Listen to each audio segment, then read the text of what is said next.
উত্তম কুমারকে আমার পাশের চেয়ারটাই বসতে দিল। আমি কিন্তু অতটা এক্সাইটেডও না যে উত্তম কুমার এসে বসেছে পাশে গিয়ে। তো উনি বসেছে না, ওনার কোটটা না আমার চেয়ারে এসে গেছে। আমি আস্তে আস্তে ওর কোটটা ধরে থাকলাম। আমার মনে মনে ভাবছি কালকে স্কুলে গিয়ে বলবো আমি উত্তম কুমারের কোট ধরেছি। সিনেমায় যে অভিনয় করব, সিনেমা আর্টিস্ট হবো কোনো দিন স্বপ্নেও ভাবিনি। আমার হঠাৎ একদিন মনে পড়েছে যে এই লোকটাকে আমি কোন কালে, আমি যখন ক্লাস 4-এ পড়ি, 3-তে পড়ি, তখন ওর কোট ধরেছি। আর আজকে আমি ওরই সঙ্গে হাত ধরে সিনেমা জগতে ঢুকলাম। আমার কর্তা একেবারে গুরু গম্ভীর একটা লোক, যে আমি যেই বলেছি যে আমাকে না বলেছেন সিনেমা করবে, ওর ফাইল থেকে মুখটা তুলে বলে করবে, যাও, আর ঢুকবে না বাড়িতে, কিন্তু আর ঢুকবে না।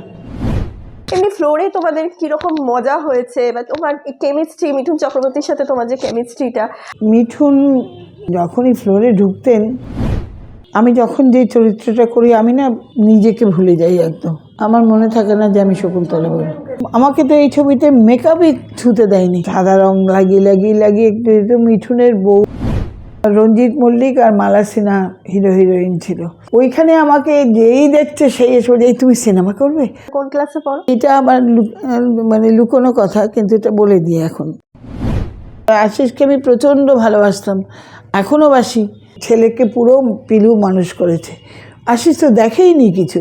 আমার কাছে একবার আশিস আর পিলু দুজনেই এসেছিল এই ছাড়াছাড়ির আগে। আশিস কাঁদছে, চোখে জল, ওকে বারণ করো এটা করতে। আশিসের এই কথাগুলোতে ওর নিজের জীবনের দুঃখগুলো সব কিন্তু বলেছে ও। শকুন্তলা বড়ুয়া বাংলা সিনেমার এক কিংবদন্তি অভিনেত্রী। দশকের পর দশক ধরে যার অভিনয় মুগ্ধ করেছে সকলকে। আজকের এই কেআইপিএল স্টুডিওর আড্ডায় থাকছে তার জীবনের জানা অজানা গল্প, হাসাহাসি, খুনসুটি, আর মনের কোণে লুকিয়ে থাকা কিছু না বলা কথা। কি বলতো, শকুন্তলা বড়ুয়াকে আলাদাভাবে আর পরিচয় দেওয়ার তো কিছু নয়। আর আমি তোমাকে ইন্টারভিউতে বাঁধবো না, কারণ এই যে আমাদের কথোপকথনটা হচ্ছে, এটা কজনের সাথে হবে? এই যে তোমার গল্প শুনছি আমরা, আমাদের দর্শকরা তোমার গল্প শুনছে, যেগুলো অজানা গল্প, তুমি কিভাবে জীবনটাকে দেখছো, তার থেকে যে আমাদের ইন্সপিরেশন নেওয়া আমরা বা বাকি যে এখনো তো অনেক, এই যে তুমি বলছো না সমস্যা নিয়ে কিন্তু মানুষ ভীষণ ভাবি আমরা প্রত্যেকে, হয় নিশ্চয়ই সমস্যা মানুষের প্রত্যেকের থাকে, সমস্যাগুলোকে যদি একটু মিনিমাইজ করে আমরা কি পেয়েছি জীবনে এটা যদি ভাবি। এই যে এই গল্পের মধ্যেই উত্তম কুমারকে আমি আনছি। আমার বাবা ডাক্তার ছিলেন, ক্যালকাটা পুলিশ হসপিটালের ডিএমও ছিলেন। বিজলির পাশে পুলিশ স্টেশন আছে না, ভবানীপুর পুলিশ স্টেশন, তো ওইখানে যা কিছু প্রোগ্রাম হতো বাবাকে ইনভাইট করতো। তো একবার আমি তখন ক্লাস 3-তে পড়ি, 3-4-এ পড়ি, বাবার সাথে আমি গিয়েছিলাম। আমি বাবার খুব নেওটা ছিলাম, তো বাবার সাথে আমি গিয়েছিলাম পুলিশ হসপিটালে। হঠাৎ আমি একটু গুনগুন শুনলাম হলের মধ্যে, সব অনেকে কথা বলছে একসাথে। কথা বলতে বলতে তখন আমিও সবাই দেখছি গেটের দিকে যাচ্ছে, হলে ঢোকার ওই যায়। আমি এরকম করে তাকালাম, তখন দেখছি যে একজন স্যুট পরে, ব্ল্যাক স্যুট পরে আসছেন, আর সবাই ওকে ঘিরে একদম নিয়ে আসছে ভেতরে। আর শুনছি উত্তম কুমার এসছেন, উত্তম কুমার, উত্তম কুমার। তখন আমি কিন্তু বুঝতে পেরেছি যে এটা উত্তম কুমার। কেন সেটা বুঝলাম কেন, যে কারণ তখন বাইরে দেখতাম বড় বড় হোর্ডিং, সুচিত্রা উত্তমের সাগরিকা, সুচিত্রা উত্তমের একটি রাত, মানে প্লাগার দেখতাম, হোলি দেখতাম না, ওগুলো দেখে দেখে তো আমি সেই জন্য উত্তম কুমার এসছেন দিয়ে এবার এসে উত্তম কুমারকে আমার পাশের চেয়ারটাই বসতে দিল। আমি কিন্তু অতটা এক্সাইটেডও না যে উত্তম কুমার এসে বসেছে পাশে গিয়ে।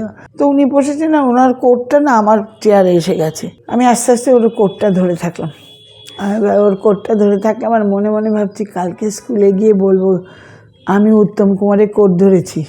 হ্যাঁ, এরকম এটা কালকে গিয়ে বলবো, তোরা কি দেখিসনি আমি তোর কোট ধরে বসেছিলাম। বন্ধুরা তখন বলবে বাবা উত্তম কুমারের কোট ধরে, হ্যাঁ কি করে হলো, মানে তখনকার এই উত্তম কুমারকে আমি যে জীবনে আর কোনো দিন দেখবো তাও তো তখনও ভাবিনি, কিছুই ভাবিনি। তুমি যখন সুনয়নীতে প্রথম কাস্টিংয়ে উত্তম কুমারের সাথে অভিনয় করতে গেলে তখন তোমার মনে পড়েছিল ওই দিনটা যখন কোটটা ধরেছিলে? না, আমার তখন মনে পড়েনি, জানো তো। আমার হঠাৎ একদিন মনে পড়েছে যে যে এটা একটা ভীষণ ইন্টারেস্টিং, যে এই লোকটাকে আমি কোন কালে, আমি যখন ক্লাস 4-এ পড়ি, 3-তে পড়ি, তখন ওর কোট ধরেছি, আর আজকে আমি ওরই সঙ্গে ওর হাত ধরে সিনেমা জগতে ঢুকলাম।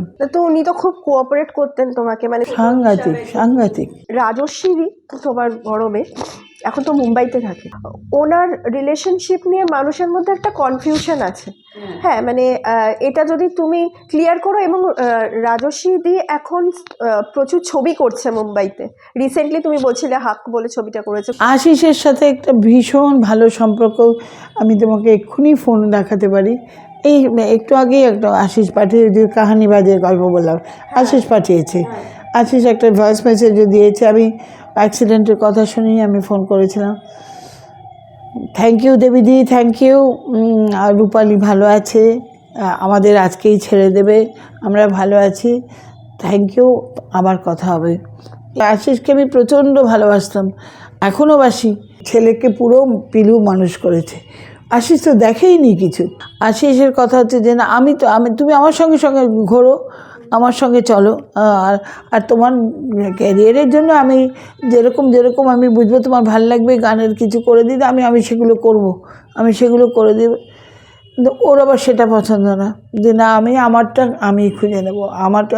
কিন্তু আমাকে আমি ওই গায়ে গায়ে ঘোরা আর তোমার পাশে বউ হয়ে বসে থাকা, এ অনেক হয়েছে, আমি এটা আর পারবো না। এখন মোগলি চলে যাওয়াতে ওর জায়গাটা বড্ড ফাঁকা হয়ে গেল, পুরো ফাঁকা হয়ে গিয়ে তখন ও এখনও বলে যে আমি জানি আশিসও খুব কষ্ট হয়েছে। আমি তো নিজেই চোখেই দেখেছি, যখন দুজনে দু ঘরে আলাদা হয়ে গেল, ও সব জিনিস গোছাচ্ছে যে বাড়ির থেকে চলে যাবে, আমি দেখেছি, আর কাঁদছে আর ওগুলো গোছাচ্ছে। তো এগুলো তখন আমি না কোনো কিছু করিনি, ইন্টারফেয়ার করিনি। আমার কাছে একবার আশিস আর পিলু দুজনেই এসেছিলো, এই ছাড়াছাড়ির আগে দুজনেই ছিল। আমি খাটে বসে আছি, পিলু এখানে বসে আছে, আশিস মাটিতে পাটা ধরে এরম করে এখানে মাটিতে বসে, আশিস কাঁদছে, চোখে জল, যে ওকে বারণ করো এটা করতে। কাজে আমি ওর সামনেই বললাম যে আশিস, আমাকে বলে কোনো লাভ আছে? এই তো চোখের সামনেই তো বলছি, ও শুনছে আমার কথা। এমনকি এই মেয়েটির সঙ্গে আলাপও পিলুর থ্রু দিয়েই হয়েছে, এবং পিলু একে পছন্দ করে ওকে আশিসকে বলেছে যে এই তোমার জন্য ঠিক হবে, তুমি একে বিয়ে করো। পিলু মেয়ে দেখে দিয়েছে। তাহলে এরম গল্প কেউ শুনেছে? আমার বাড়িতেই হয়েছে। At the end of the day, ওই যে বলে না, যে যার নিজেদের ভালো থাকা আর পাশের যাদেরকে ভালোবাসার মানুষ তারা যাতে ভালো থাকে, সেইটাকেই ভালো রেখে আমি তো আজও আশিসের সাথে আমার এত ভালো সম্পর্ক, আসা যাওয়া, ফোন সবই আছে। পিলুর সাথেও আছে। পিলুকে আমি তো যে অ্যাক্সিডেন্টের খবর পেয়ে লিখলাম, পিলু তুমি একবার এক্ষুনি ফোন করো, খবর নাও ওদের। পিলুর সঙ্গে আমাকে বললো, হ্যাঁ মা, আমার কথা হয়ে গেছে, রূপালীর সাথেও কথা হয়েছে, ওর সাথেও কথা হয়েছে, দুজনেই ভালো আছে, তুমি চিন্তা করো। এটাই তো বড় কথা, সবাই ভালো আছে, এটাই তো বড়। সবাই ভালো আছে। এখনও যেরকম ছিল, ভোরবেলা হঠাৎ করে 6:30টার সময় চলে, আর খুব আর্লি রাইজার। ভোরবেলা আমি ওকে আমার বেডরুমে শুয়ে না, আমিও উঠে আর্লি রাইজার, আমি উঠে জব টপ করিয়ে বসে আছি। সোজা কচুরি মচুরি কী সব নিয়ে ইডলি সব নিয়েছে, ওই ঘরে আমার বেডরুমে চলে গিয়ে দেবীদি খাটে বসে বলল, দিয়ে আমার পাশে শুয়ে পড়লো, এগুলো দিতে বলো, সব খাওয়া হবে এখন। মানে এই আমার কাজের মেয়েরা এরা বলে যে কীরকম করে না, এসে এত খাবার নিয়ে এসে কাজে আমি বুঝতে পারি না যে ওদের যে ছাড়াছাড়ি হয়েছে, কিছুই বুঝতে পারি না। কিন্তু পিলুও এরকমই কথা বলে যে প্রশংসায় পঞ্চমুখ আশিসের মতন লোক হয় না। তাহলে এটা হলো কেন? তখন বললো, দেখো কেন হলো, আমরা দুজনেই বুঝতে পারছিলাম যে কোথাও গিয়ে একটা আমাদের অসুবিধে হচ্ছে, মানে আমার হয়তো অ্যাম্বিশন আছে অনেক, আমি তার জন্য একটু সময় দিয়ে দিতে হবে আমাকে, বা আমাকে, ওর আবার পছন্দ না সেটা।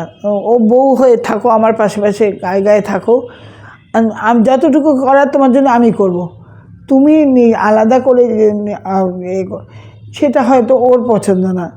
তোমাদের ফ্লোরে তো খুব আনন্দ হয়, মজা হয়। রিসেন্টলি প্রজাপতি 2, যেটা তুমি সেখানে মিঠুন চক্রবর্তীর স্ত্রীর অভিনয় করেছো, এমনি ফ্লোরে তোমাদের কিরকম মজা হয়েছে, বা তোমার কেমিস্ট্রি, মিঠুন চক্রবর্তীর সাথে তোমার যে কেমিস্ট্রিটা? মিঠুন যখনই ফ্লোরে ঢুকতেন, আগেই প্রথমেই একদম কোনো দিকে ঢুকেই আগে হাত জোড়ে নমস্কার দিদি এইটা বলে উনি ঢুকতেন। দিয়ে সেজন্য তার সাথে আমার ইয়ার্কি ঠাট্টা করার কোনো স্কোপও ছিল না, এবং উনি চেষ্টাও করেননি কোনো দিন। আমরা একটা লাইট গল্প, লাইট কথা, শুটিং করছি, শুটিংয়ের যা তাই, কিন্তু তার জন্য আর কোনো ইয়ার্কি ঠাট্টা ফাজলামি কোনো দিন কিচ্ছু না। কিন্তু আমারই সামনে অপার সঙ্গে ফ্লার্ট করছেন, উনিও তোমাকে ভয় পাচ্ছিলেন তার মানে? ওই জন্য জানি না, কিন্তু আমার সাথে করতেন না। আমি যখন যে চরিত্রটা করি, আমি না নিজেকে ভুলে যাই একদম, আমার মনে থাকে না যে আমি শকুন্তলা বলি, আমি একদম চরিত্রে ঢুকে যাই, একদম চরিত্রে ঢুকে যাই বলে এতটা লোকের এত লাগে যে একদম ঢুকে যাই বলে কোনো কিছু। আমাকে তো এই ছবিতে মেকআপই ছুতে দেয়নি, মেকআপ ছুতে দেয়নি, মানে চুলটাও মানে না আঁচড়ালেই ভালো হয় এরকম করে রেখেছে। ওরমও বলে যে এলোমেলো করে থাকবে, খোপা থাকবে একটা খালি, আর সামনের চুলগুলো সাদা রং লাগিয়ে একটু মিঠুনের বউ, এই জন্য একটু সাদা রং লাগিয়ে ওরম করে ছেড়ে দিত না। একটা মুখে একটা কিছু কাজলও না, কিছু না, ওই একটা সিঁদুরের টিপের হাতে নিয়ে করে হালকা, মানে আগে পরা হয়েছে সেটা মুছে গেছে এরকম, এর বাইরে আমাকে একটা ফোঁটা কিচ্ছু একটা সিনে ছিল না যে অন্য বাড়িতে গিয়ে ওঠা, তোমার হাজবেন্ড সে যে অসুস্থ, যায় অবস্থা, একজন স্ত্রী হিসাবে তোমার চোখের তলায় ডার্ক সার্কেলস, অলমোস্ট তোমার কাদা কাদা, এটাই আসল। তখন আর মেকআপটাও লোকের চোখে পড়ে না আমার মনে হয়। তুমি যে ওই চরিত্রে ঢুকে গেছো, তুমি যে তখন সত্যিকারের ওই মানুষটার বউ, তুমি যে কষ্ট পাচ্ছ, চিন্তায় আছো, তোমার স্বামী যায় অবস্থা, সেই চোখ মুখের এক্সপ্রেশনটাই সব কথা বলে দেয়। আমার ছোটো মেয়ে যে লন্ডনে থাকে, ওর ছেলে মেয়ে নিয়ে এসেছিলো, তো এবার ওরা তখন কলেজে ঢুকেছে ছেলে, ফার্স্ট ইয়ারে। ওর না আমার মতন ওর অ্যাক্টিংয়ের, পিয়ানো, গান এসবের ভীষণ ইয়ে আছে। ও এবার এসে, ও এতদিন জানে দিদা সিনেমা করে, এগুলো সব শুনেছে, জানে। মুম্বাইতে থাকে না, ও লন্ডনে থাকে। একটা ছোট্ট করে র্যাপিড ফায়ার রাউন্ড, এক কথায় উত্তর বা একটা সেন্টেন্স। কফি নাকি চা? কফি। আর্লি মর্নিং শুটিং নাকি রাতে shooting? Early morning. Serious role নাকি মজার রোল? দুটোই। উত্তম কুমার নাকি Ranjit Mallick? Uttam Kumar. Favourite Bengali snacks কি তোমার? কচুরি ভালো লাগে। দোলযাত্রা বেশি ভালো লাগে না দুর্গাপুজো? দুর্গাপুজো। সিনেমা নাকি থিয়েটার? সিনেমা। স্ক্রিনে মায়ের চরিত্র নাকি বউ স্ত্রীর চরিত্র? সে কোনো আমার কাছে যেটা হোক। পুরোনো দিনের সিনেমা বেশি ভালো লাগে না আজকে মডার্ন সিনেমা বেশি ভালো লাগে? না, পুরোনো সিনেমা। অবশ্যই। প্রাইভেট লাইফে হাসি মজা নাকি মনের কথা শেয়ার করা? সবার সঙ্গে শেয়ার করে না। ক্লোজ কারোর সাথে শেয়ার। হ্যাঁ। তোমার প্রিয় রং? ব্ল্যাক আর হোয়াইট। আমার যখন সিনেমায় নামার ইয়েটা এলো, সেটাও থ্রু গান। ভূপেন হাজারিকার সাথে গান গাইতাম তখন আমি। তো ভূপেন একদিন বললাম যে আমি শুটিং যাচ্ছি, যে আজকে আমার একটা ছবির ইয়ে আছে, গান পিকচারাইজেশন আছে হর্টিকালচারে, আজকে আমরা গান নিয়ে বসবো না, তুই যাবি আমার সঙ্গে? তুই শুটিং দেখেছিস কোনো দিন? আমি বললাম না, দেখিনি। তো বলে তুই যাবি আমার সঙ্গে? হ্যাঁ যাবো। গিয়ে ওইখানে গিয়ে এত ডিরেক্টর, এত লোক এসেছিলো, অনেক ডিরেক্টর এসেছিলো, সবাই। রঞ্জিত মল্লিক আর মালা সিনহা হিরো হিরোইন ছিল। ওইখানে আমাকে যেই দেখছে সেই এসে বলছে, এই তুমি সিনেমা করবে, এই তুমি সিনেমা, তুমি আমার ছবি করো প্লিজ। কোন ক্লাসে পড়ো? এইটা আমার মানে লুকোনো কথা, কিন্তু এটা বলে দিই এখন। আমাকে দেখে ওই 17-18 এরম মনে হতো, কিন্তু আসলে তখন আমার 30। তাও না, আমার দুটো মেয়ে হয়ে গেছে। বড় মেয়ে 10 বছর, ছোট মেয়ে 6 বছর।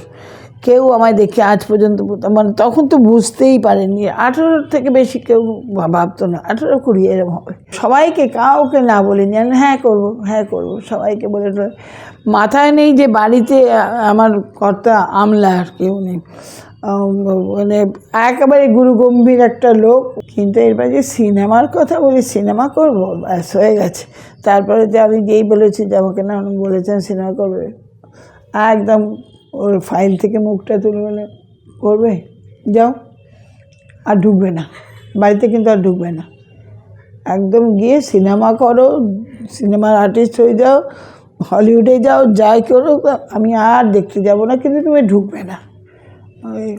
এই অবস্থা থেকে তাকে কীভাবে যে রাজি করিয়েছিলাম বুঝে, সে একটা মানে ইয়ে করলাম, ফাইনালি হাতে পায়ে ধরে টরে একটার পারমিশন পেলাম যে একটা করব, যে জাস্ট টু সি যে আমি অভিনয় করতে পারি কি না।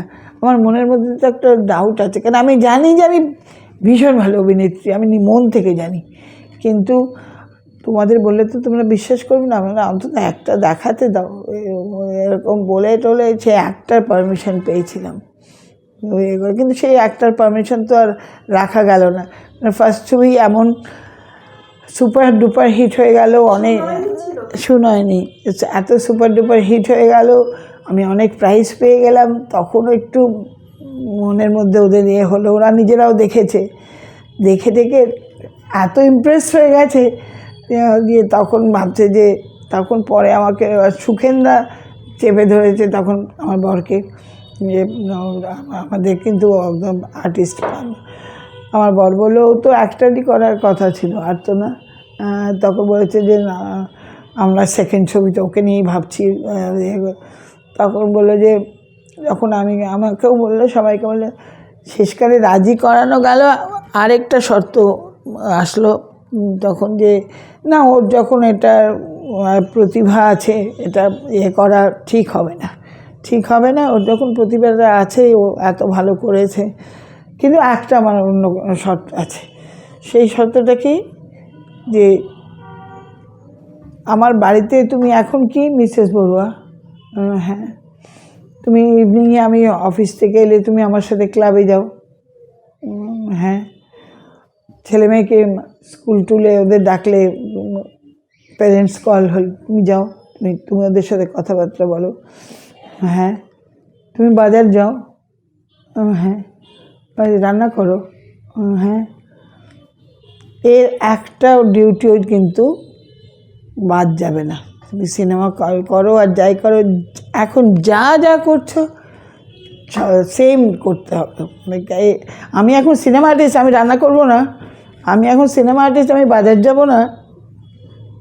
ও অফিস থেকে ইয়েতে ক্লাবে যাবে আমাকে নিয়ে।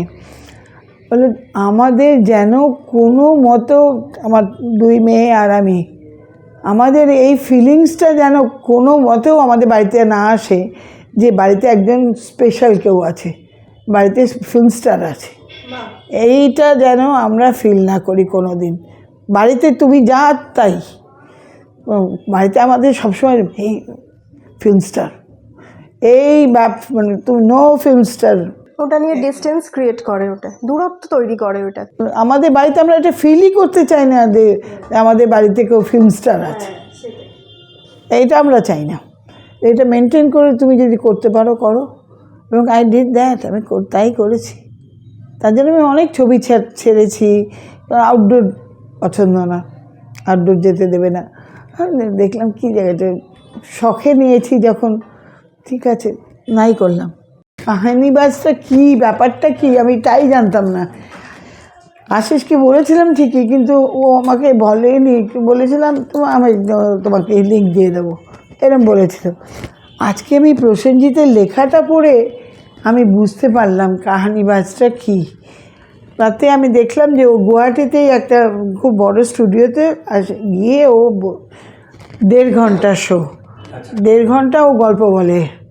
তা 1.5 ঘন্টা যে গল্প বলছে, আমি আজকে যে প্রসেনজিতের লেখাটা পড়ে বুঝতে পারলাম ব্যাপারটা কী। এবং আশিস নিজের লাইফটাই নিজে এত সুন্দর গল্পে ছলে বলছে যে একটা মানুষ, আমার এই লাইনটা, এটা আশিসের লাইন, আশিস বলছে, আশিসের লাইন, এটা আমার এত ভাল লাগলো যে আমরা সবাই কিন্তু জীবনটা শুরু করি একা, শুরু হয় আমাদের একা।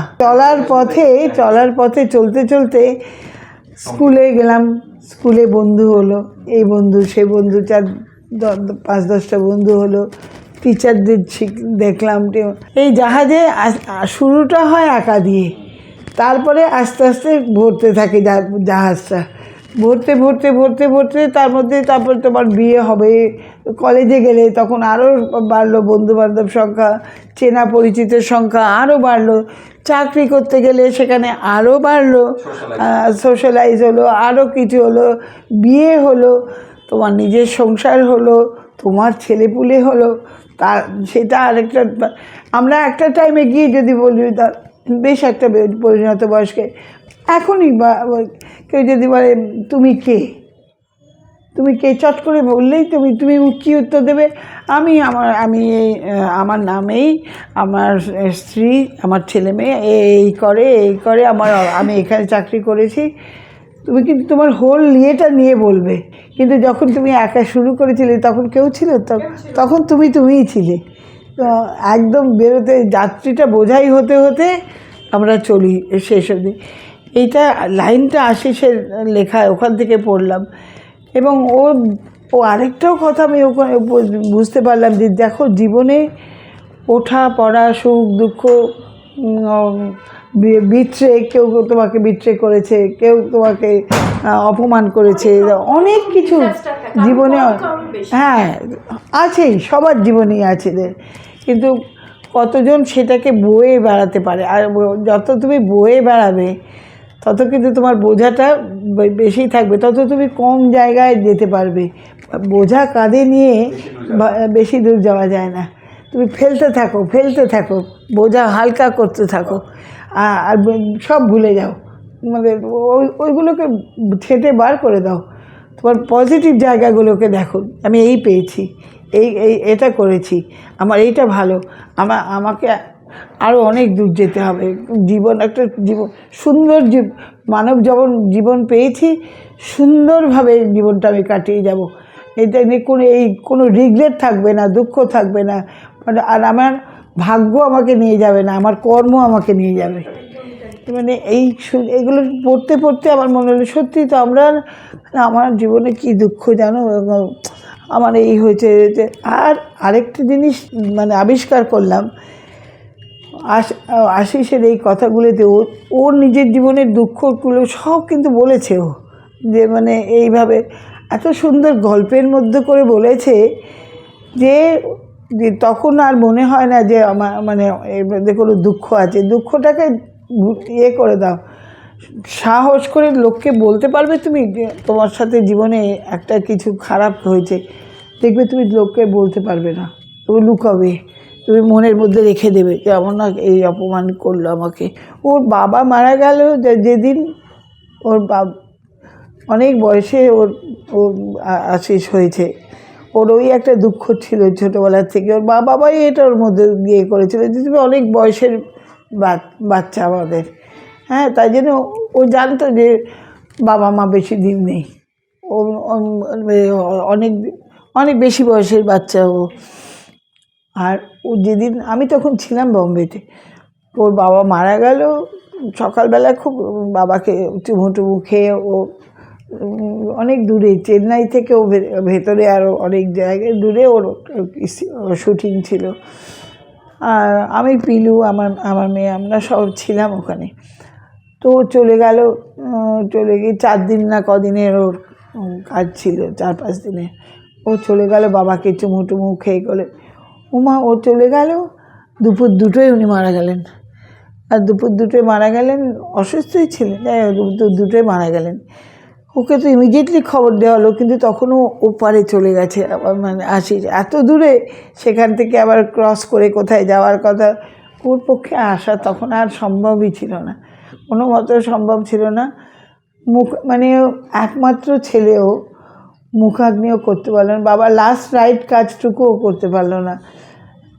আমার মেয়ে বললো তাহলে আমি করি, তো ওর মা বললো আমিই করবো, ওর মা করলো বাবার।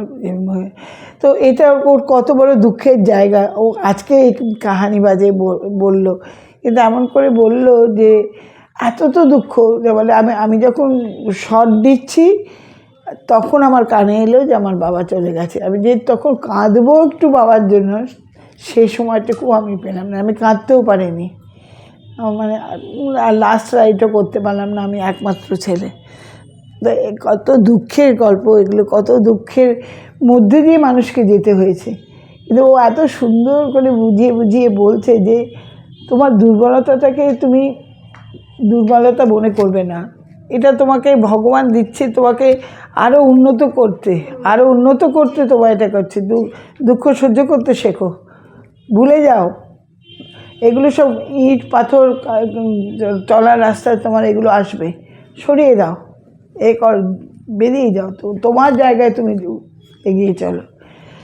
এই কতগুলো দিন লাইফে আমরা যদি মেনে চলতে পারি, সত্যি আমার না এই দুঃখ ব্যাস হয়ে গেল, এখানেই শেষ সব। একে বললে কি হবে বলতো, কি হবে বলো, আমার বেঁচে থেকে লাভ কি? আমাদের নিজেদের এক্সিস্টেন্সটা এটাই তো অনেক বড়, এটাই তো একটা বড় পাওনা, আর সেটাকে আমি নষ্ট করবো? ইউনিভার্স এটা দেখবে যে আমরা যদি বারবার নিজের দুঃখ নিয়ে ভাবি না, আমি এটা পেলাম না, আমার কি দুঃখ, এটা ইউনিভার্স শোনে, আর সেটাকে কিন্তু আবার দেয়। আমরা যদি বলি ইউনিভার্সকে ধন্যবাদ জানাই, গ্র্যাটিটিউড জানাই, তখন কিন্তু যেটুকু পেয়েছি, যা পেয়েছি, সেটাও তো অনেকে পায় না। একদম একদম। আমি ওই যে রজনীকান্তের গানে আছে না, আমি অকৃতি অধম বলেও তো কিছু কম করে মরে দাওনি, যা দিয়েছ তারই অযোগ্য ভাবিয়া কেড়েও তো কিছু নাওনি। একজন আমার কাছে যারা কাজ করছি জানো তো, একবার যে আমার সাথে শুটিংয়ে থাকে লক্ষ্মী, ও 30 বছর আছে আমার সঙ্গে, আজও তো আমায় ছেড়ে যায়নি, দিদি আমি তোমার সাথে শুটিংয়ে থাকবো। থাকো। আমি এই ইন্ডাস্ট্রিতে প্রথম লোক নিয়ে যাওয়া শুরু করলাম, তার আগে কেউ লোক নিয়ে যেত না, এই তখন থেকে এরকম। কাজে আমি যখন ভাবতে বসি যে অনেক দিয়েছে ভগবান, আমি কোনো দিন তো আবার সিনেমার কথায় আসছি, যে সিনেমায় যে অভিনয় করব, সিনেমা আর্টিস্ট হবো, কোনো দিন আমি স্বপ্নেও ভাবিনি, কিন্তু আমার মধ্যে ছিল, সেটা আমি ফিল করতে পারতাম। 2 বছর বয়স, বাড়িতে রেডিও বাজছে, এক নাটক হতো 2টোর সময়, আমি ওখানে বসে বসে খেলছি, সবাই এদিক ওদিক ঘুরছে কার্শিয়াংয়ে, তো কিন্তু আমি ওইখানে রেডিওর সামনে বসে থাকতাম, আমি যা দেখতাম না চট করে সেটাও আমি নকল করতাম।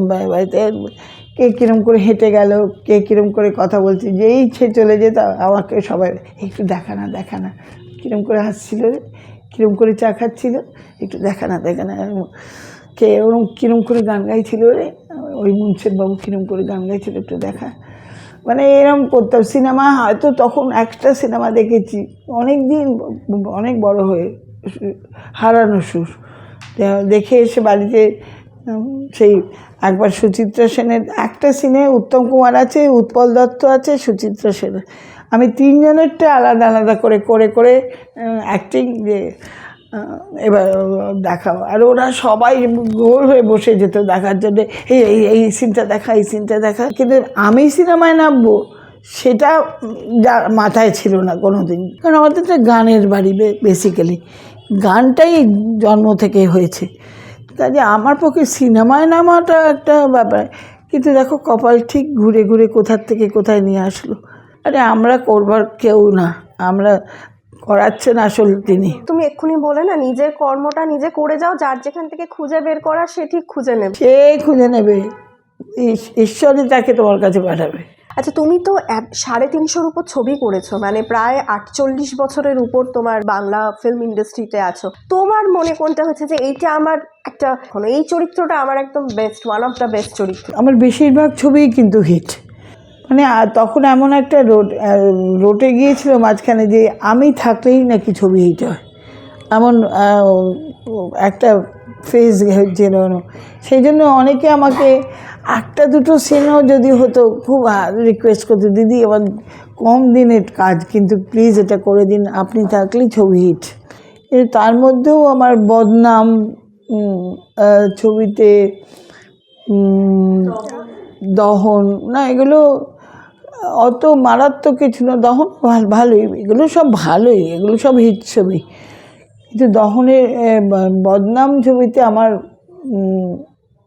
নিজের চরিত্রটা আমার সাংঘাতিক ভালো লেগেছিল। তুফান আমার মনে আছে, মায়ের মানে তখন স্কুলে যেতাম, বুড়ি ছিলাম, এবার বাড়িতে এসে দেখতাম মা টিভিতে সিনেমা দেখছে, তুফান খুব মানে ওই গানটা, ওই ঝড়ের হাওয়া, ওই যে গানগুলো, মানে আমিও মায়ের পাশে বসে বসে তখন ঝড়ের হাওয়াটা ওইটাতে নাকি আশীর্বাদ? না, ওই সিনেমাতে তুফান। হ্যাঁ, তখনকার দিনেও এত সুন্দর সিনেমা, এত সুন্দর স্ক্রিপ্ট, এত সুন্দর অভিনয়, মানে স্ক্রিন প্লে। বদনামের চরিত্রটা আমার খুব ভালো লেগেছিল। সতী, অপর্ণা সেনের আক্রোশের চরিত্র আমার খুব ভালো লেগেছিল।